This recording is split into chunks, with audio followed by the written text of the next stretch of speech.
starting here is the very next section, which I consider the whole ending bit.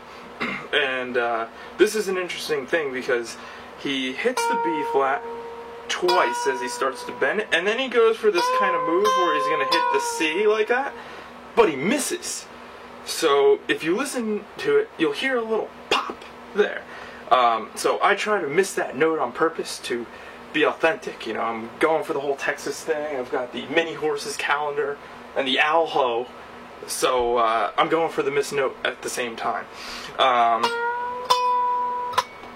So that's the sound. I like to take this part of the finger here and put it right over the fret wire as best as I can get it. Just kind of, you know, in this normal kind of grippy, blues bendy, whatever you want to call it, style. But I kind of just like to scoot it over ever so much. You know, you decide what's the right for you. Sometimes I just pure mute the string. Sometimes I'll do it over the wire. As long as you miss the note, I think that's the most important thing. So then, right after you miss the note, so it's two of these bends. You miss the note, and then you go right back to it as if nothing ever happened. He's a true showman in that sense. But you know, that was a recording. You could have just stopped and did it over again, but he was really feeling it. The other thing I noticed is in the video, he actually fingers it the way he actually plays it. That means he actually like worked on it and like learned how to play it in the wrong key, no less, which I really don't understand. Because if you move everything over one fret, it would actually be in key with whatever he was playing. But that's the genius behind the guy with the G on his shirt. So you have this, so we do this, we have the up, and then we have, so keep playing on the B flat a little bit, and our resolution note is A flat note here, so, and then he basically walks his way up the scale right to the F, which is a note we've already played before.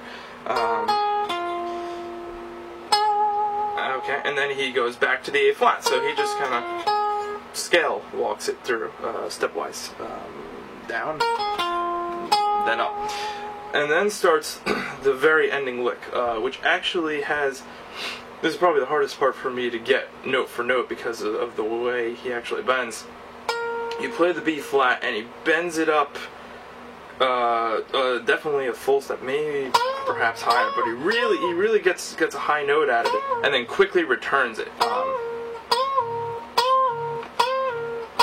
And then immediately after that, jumps the third finger up to the F, which is the same exact lick in the beginning. You know, it's the thing. It's like simple, stupid. It just works. You know. So same kind of thing. And then he goes to the A flat, which is the same thing he did here. I don't know if he's using this motif or if he just ran out of licks. Not really quite sure. And then one more F, and then the final note is the A flat, which you're just about, so the last lick together. And that last note, definitely with an accent, staccato, if you want to glide it or pinch it, your choice, you know. Feel that free. I have the liberty to do that kind of thing. And so that's it in all its parts. It's just basically three shapes, if you want to think about it that way. That's the first one. The second one does this kind of thing, and that's how you get from 16th position to 13th position. So then the rest of it is in 13th position. You miss the note there, it's important. And then you walk around and you do the bend up, the bend down, or the bend up, the release of the bend, you don't pick it. Oh, no, A flat, sorry.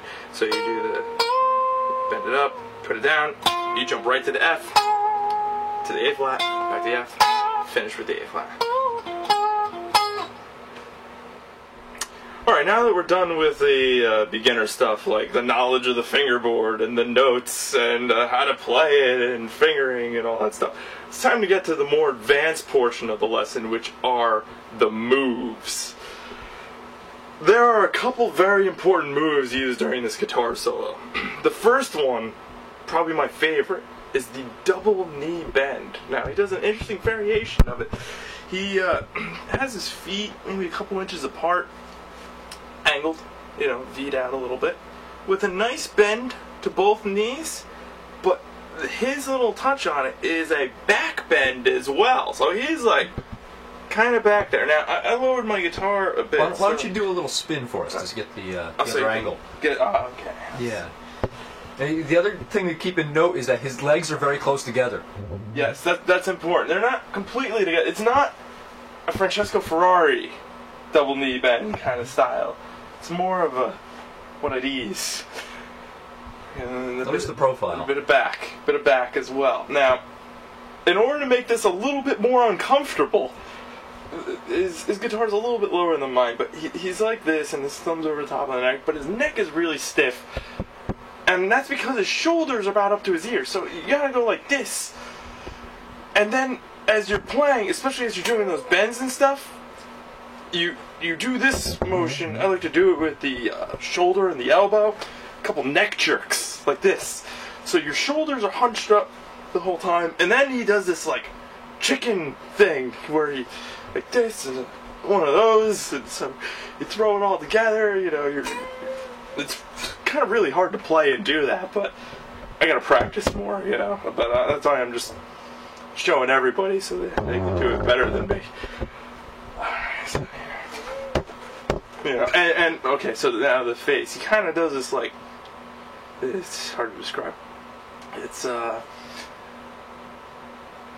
kind of like a pointed lip thing, if you will, and he kind of does it when he does this little forward kind of motions, like, ow, this is really hurting. So, kind of does things like that. So, feel free to make variations. That really hurt. Feel free to make variations of that. And those are the moves that are really necessary. And I've played it without the moves. It's not the same. It's just not. So, if you can do the moves, it's a lot better. Alright, good luck.